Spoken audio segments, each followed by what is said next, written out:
Welcome, one and all, throughout time and space for this episode of Weebs on the Weekends, the podcast where we break down the anime news highlights of the week and give a retrospective look at an anime that premiered 10 years ago. Today's episode, it's the first week? It's more or less the last week of September, but it's the 1st of October. I'll say part of the first week. First week of October 2022, we will cover our Fall 22 anime hopefuls, after which we will continue our studio spotlight on production IG as we give our thoughts on whether to resurrect or rebury the 2012 anime franchise Psychopass.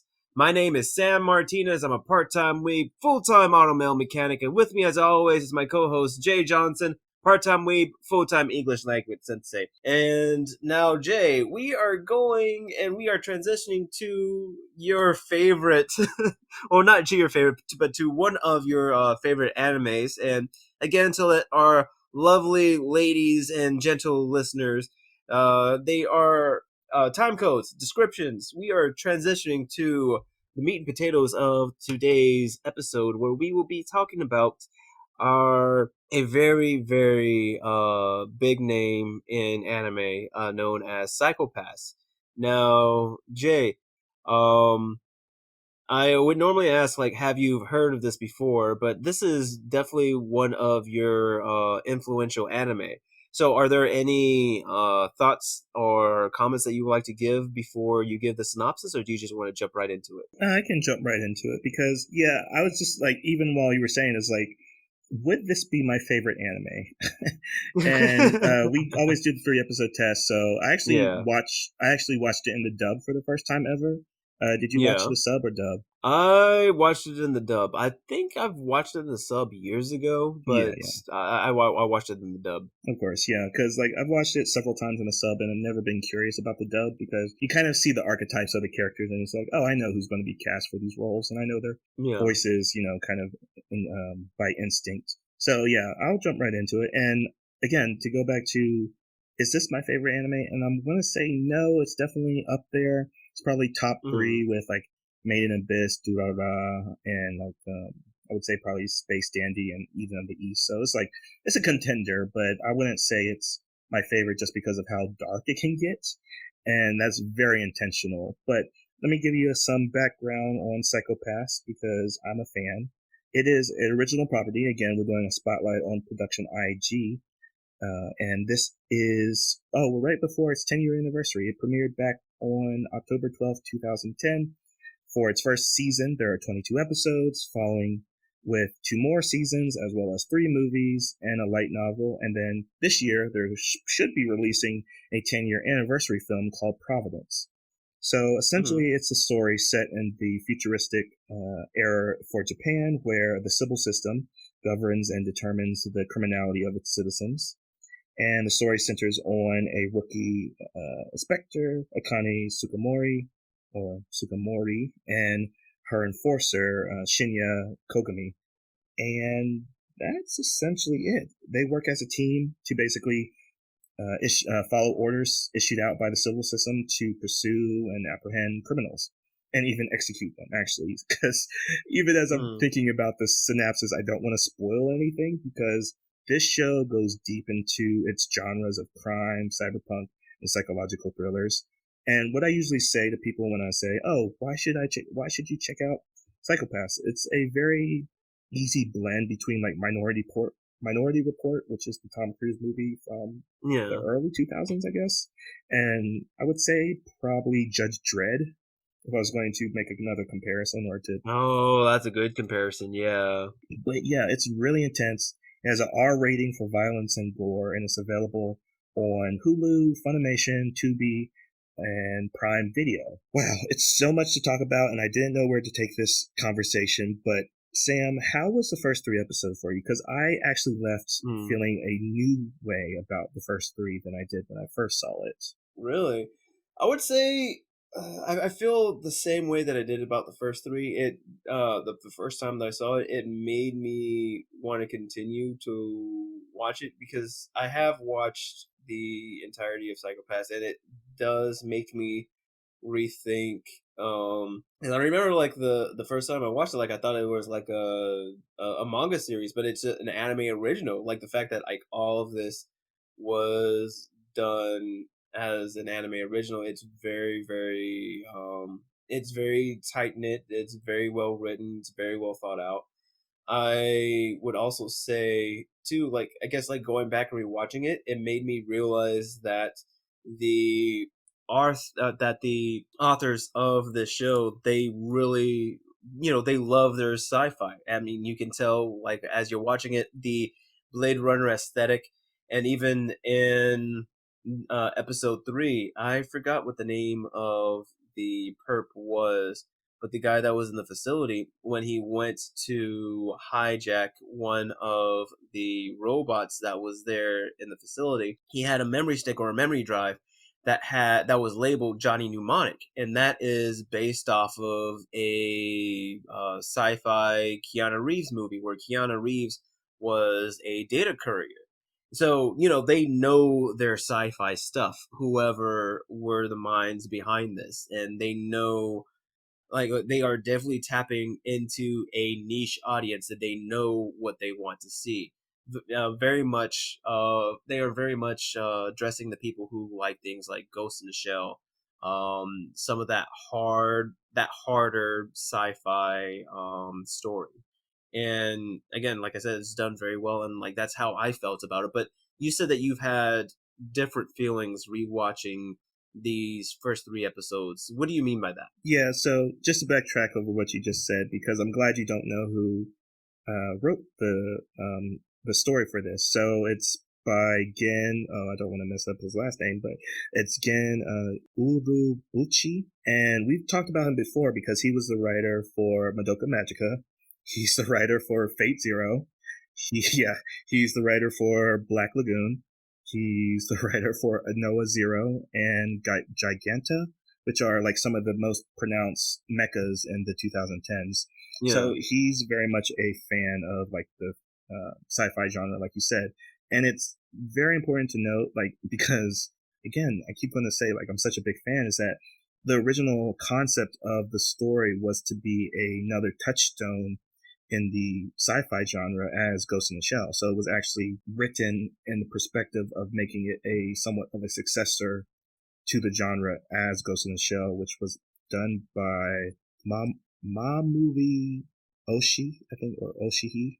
I forgot how you pronounce the double I's in Japanese, but yeah. So like what you said is on point. Like definitely done by fans of the genre, definitely taking a lot of inspirations from previous, sci-fi stories and elements that you'll easily recognize and they pay homage to. Aside from that, the first 3 episodes for me really kind of wasn't a drag, but it was weirdly off-putting because I think now that I've watched a lot of these detective stories, as well as like seeing more modern interpretations of like old, England kind of riddles, like we've talked about Dan DeLeon as well as Ghost Sick, and we've seen a lot of male-female detective stories more recently with Inspector, as well as It Invaded.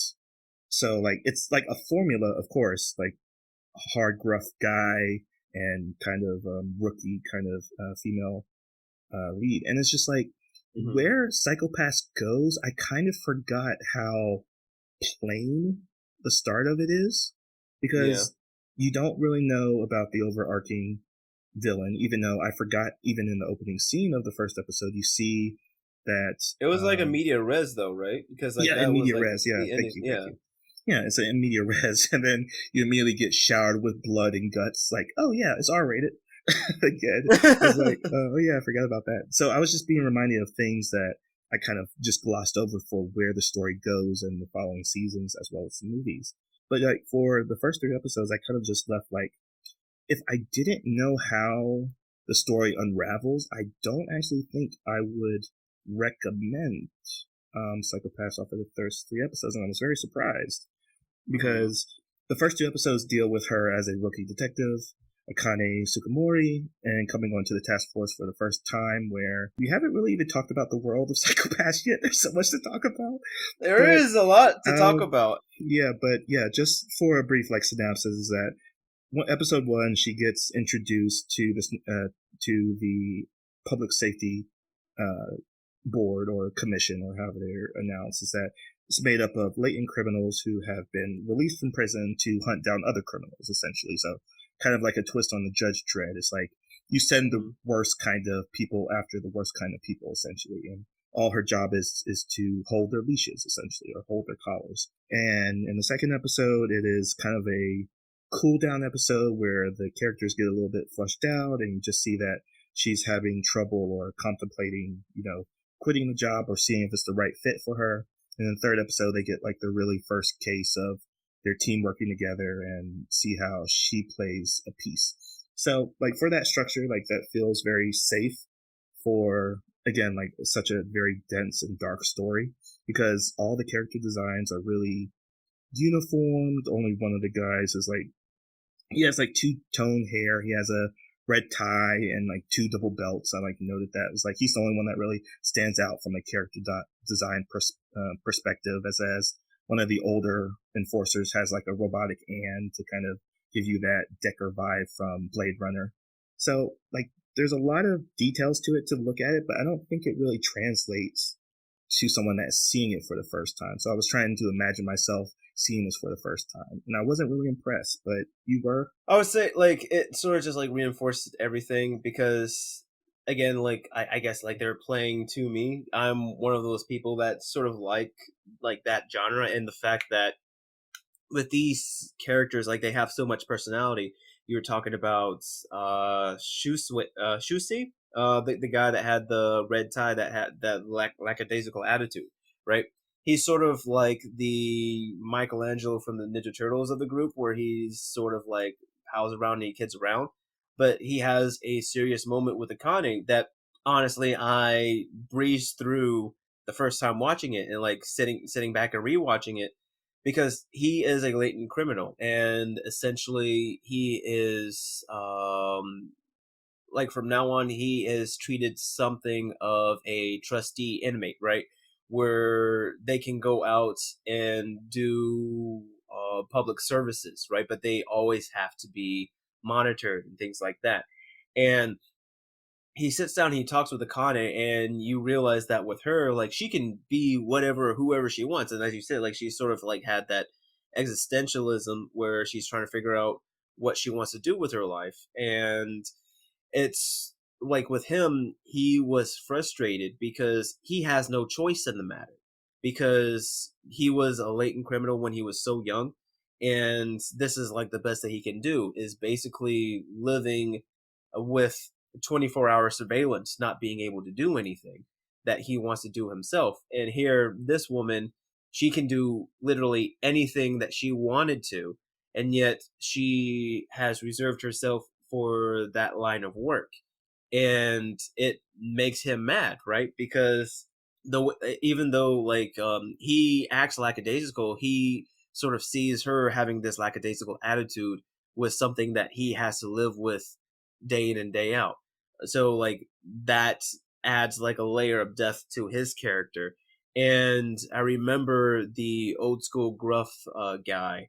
Um, he doesn't have like that much of an impact earlier on in the story, but you do see that he has a relationship with the commanding officer, the Genoza, the one with the glasses, right? He has a relationship with Genoza, and it's when Akane brings it up, she actually strikes a nerve, right? So it gives you little seeds of mystery that's interpersonal between the characters going on. And I remember, not trying to give spoilers, but it does, when you do learn about like their relationship, it does provide light on Genoza, on I guess I'm pronouncing his name wrong. It's either Genoza or Genoza, but on the guy with glasses, you realize like why his relationships with the latent criminals are as what they are.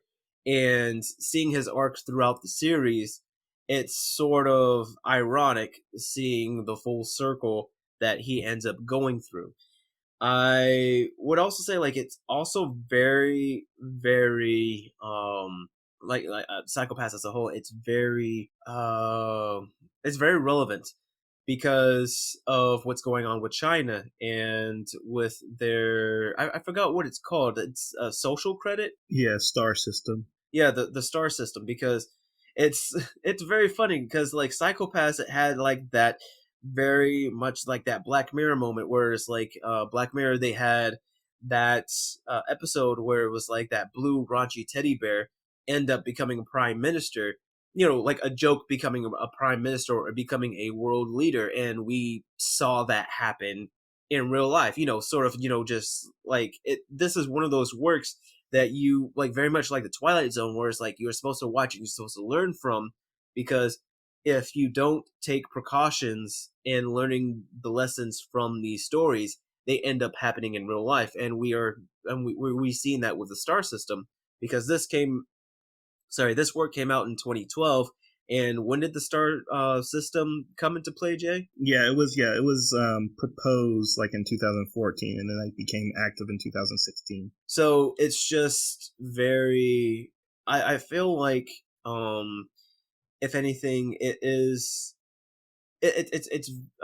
definitely very hard for somebody who is not a regular in science fiction to expose this to them, but it's definitely worth taking note of, because it is, again, like, it's a very Twilight Zone, where it's like people need to learn from this before it's something like this, or even like in Minority Report, right? So like, we're like, even if you can take a glimpse into the future, you need to think about everything, that's everything in context. You can't just take it take things as a vacuum, because we see this with one of the latent criminals, where we haven't had a chance to talk about Hughes. Did you want to give a brief description on Hughes, Jay, or no? Yeah, I can cover that real quick because it's somewhat unclear, because they don't really outline it straight up in the first 3 episodes, but they do give you somewhat of a color code where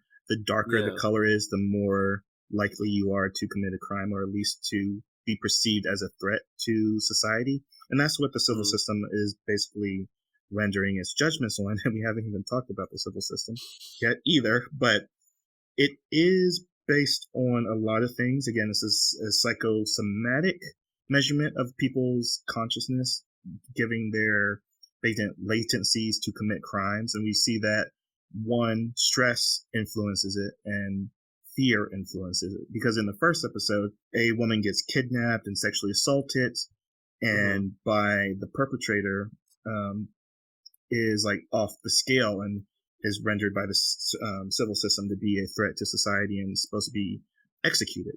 But because she's taking so much trauma and is in the position of a victim, her hue darkens or gets cloudy. They say cloudy as well, because it is something that can be reduced and heightened.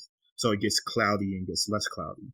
So like the darker the color is. So like in the third episode, you have a character that's called and is bullied because he's a yellow green, I believe is his color. Yeah. They call him Yellow Green. That was his nickname. Yeah, and Akane's is light blue or clear.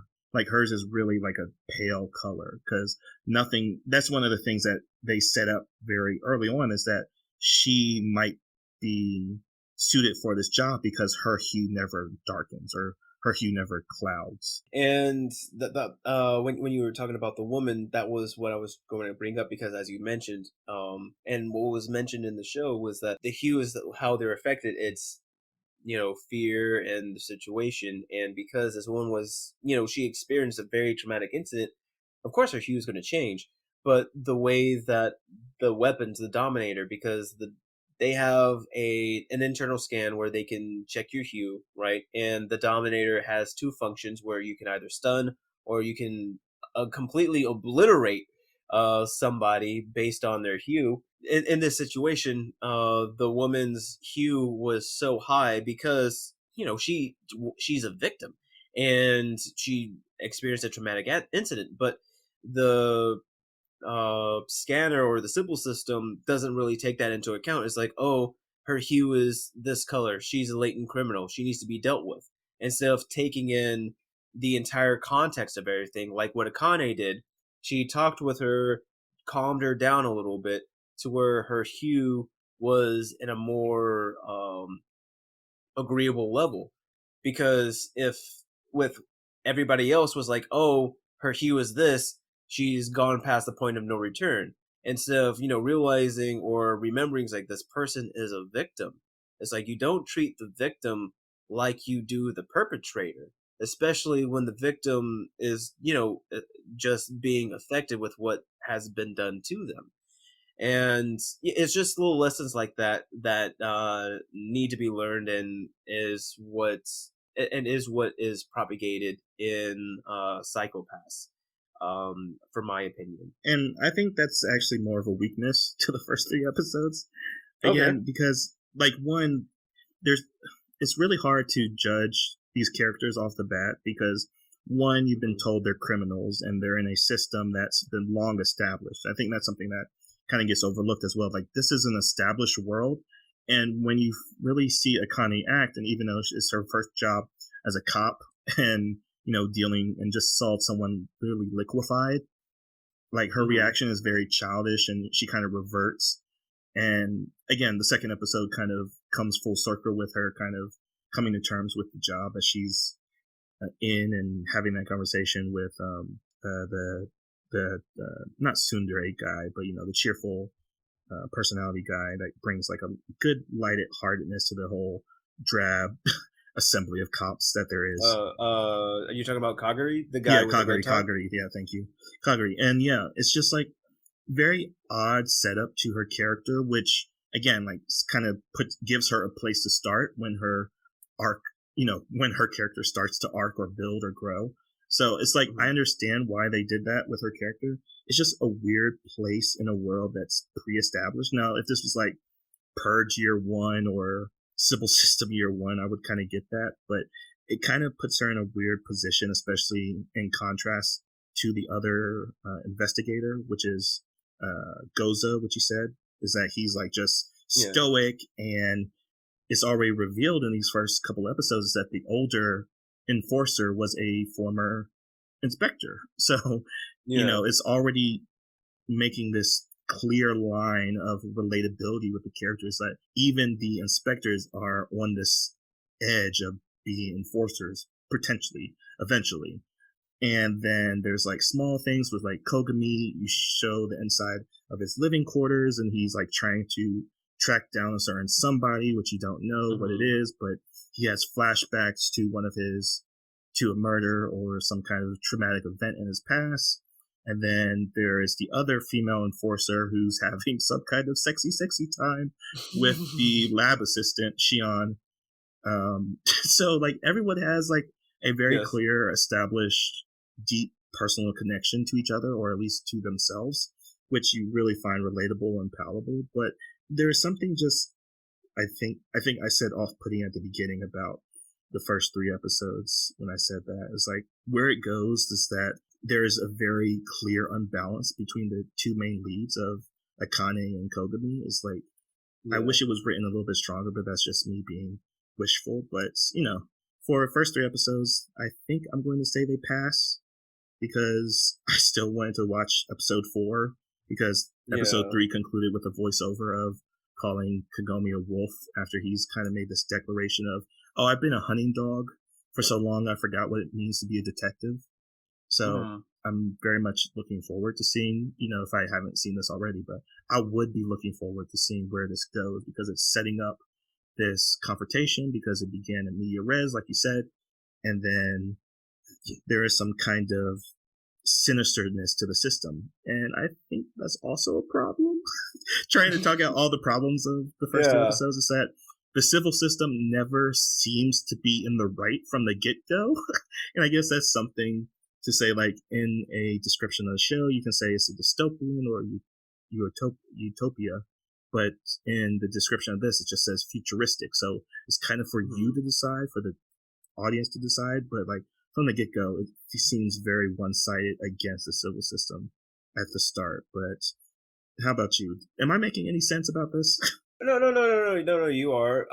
But I would say you said that the civil system was established, but I know like later on we even learn that the older enforcer, right? Masaoka, the one that has the mechanical arm, we learned from him that he was an inspector, he was a detective back in the days before the civil system. And one thing that was pretty interesting, and we forgot to mention it in a little bit earlier on, it's not that big of a deal, at least like not with the points that we're trying to make, but like the dominators, they are coded to the users, and the dominators will lock up when somebody's hue is not above a certain level, right? So you can't shoot a person or a thing if their hue is not so high. And he makes a comment saying how, like, back in when he was younger, you know, the purview on whether or not somebody had the right to use the weapon was the person who was using them, right? And in that in the context of that scene, it made a very valid point because it showed the limitations of the dominator. But it also showed that, you know, the civil system, even though it seems somewhat established, it is still fairly young because Masaoka, he's not that old. If anything, he's probably like maybe mid 50s, maybe a little bit later in his 50s. So like I was always under the impression that the civil system, it was established in one area, even in the first 3 episodes, because they go to a facility where the simple system is not active, right? They have to have wired portable receivers so that they can use their dominators to check the hues of certain people in the facility.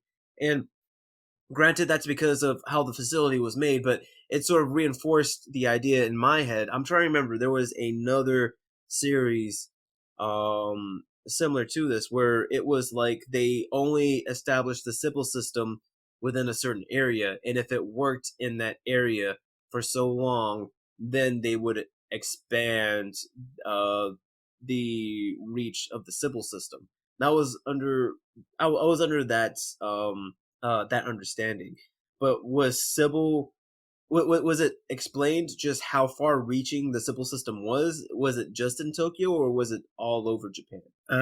Yeah, what you're speaking of is what the first movie Yeah. covers, is that it's the implementation of its like year one program, like I said, like kind of if we wanted to take it in that kind of direction. But yeah, it's that this is a nationwide.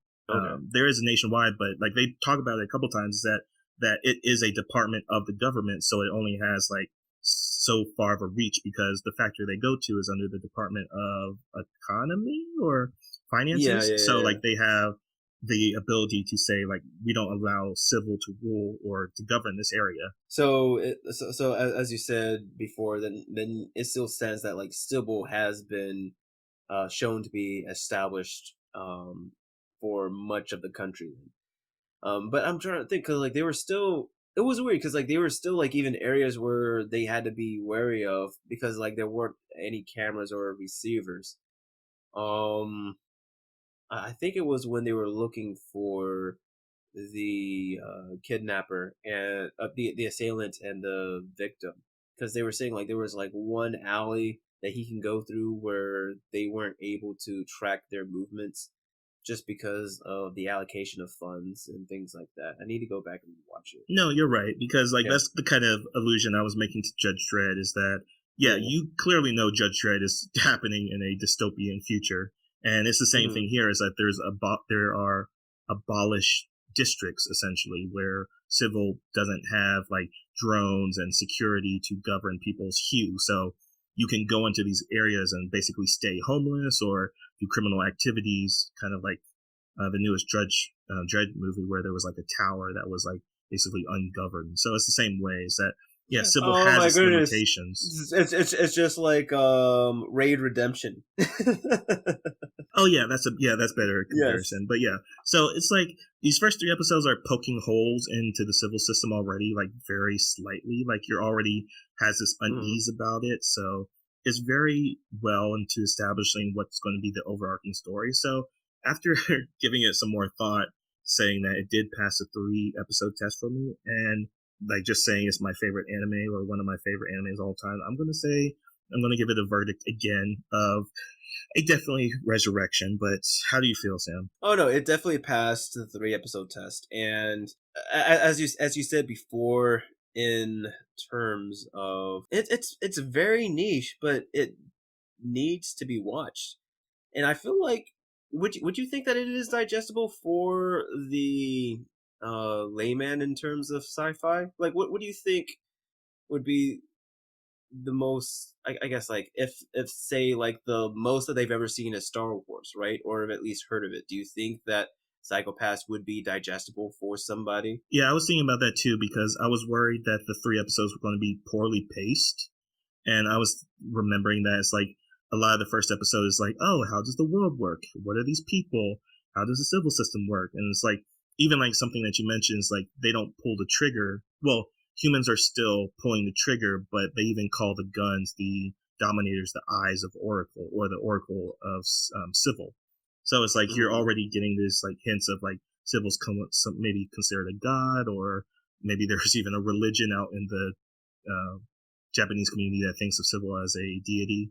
So like there's a lot of small things and issues that you can pull apart. But yeah, if you ever seen the movie Equilibrium, I was also thinking that Oh it's kind yeah. of dark in that kind of way, and Equilibrium's kind of sci-fi in the way of how it handles like drug suppression of emotion in that movie. But yeah, I think this is very light sci-fi, at least for the first 3 episodes. Oh yeah. So if that's the case, then I would say like Resurrect, because even then, like it, as we mentioned before in some of our other shows, like the buddy cop story, it's something that's familiar. So even if say the outlandish stuff that you would see, for instance, the hologram that or the holograms that she would have in her room, that Akane would have in her room, or the holograms that she would have on her person, some of the other fantastical stuff, the fact that like it's still just like a at its heart, at its core, like a detective story,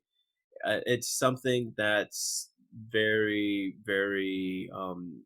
digestible and familiar with that, so sorry, with those themes, so I can see, that being a little bit easier for people to understand and to partake in it. So I would say that it's a resurrection as well.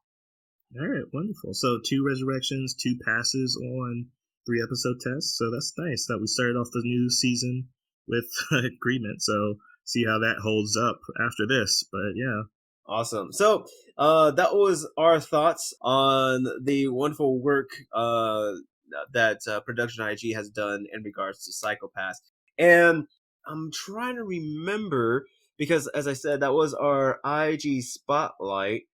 Who do we have next for our IG spotlight? If our Production IG, I'm not sure, but I definitely know next episode is Magi, Magic of the Labyrinth. Is that the. it is that's yes, it's Magi, and I always for our English listeners out there, it's Magi. It's not Magi like the gifts of the Magi. It's Magi. It's pronounced Magi, so we will say how it's pronounced. It's Magi, the Labyrinth of Magic, and that episode is going to be highlighting our voice actor spotlight with Yuki Kaiji. And so, help me out here. What have you got to say? All right, I'm going to close up the episode with how every episode of Psychopass closes with this: a world where humans' state of mind and the tendency of their personalities can be quantified. While all sorts of inclinations are recorded and policed, these measured numbers used to judge people's souls are commonly called psychopaths.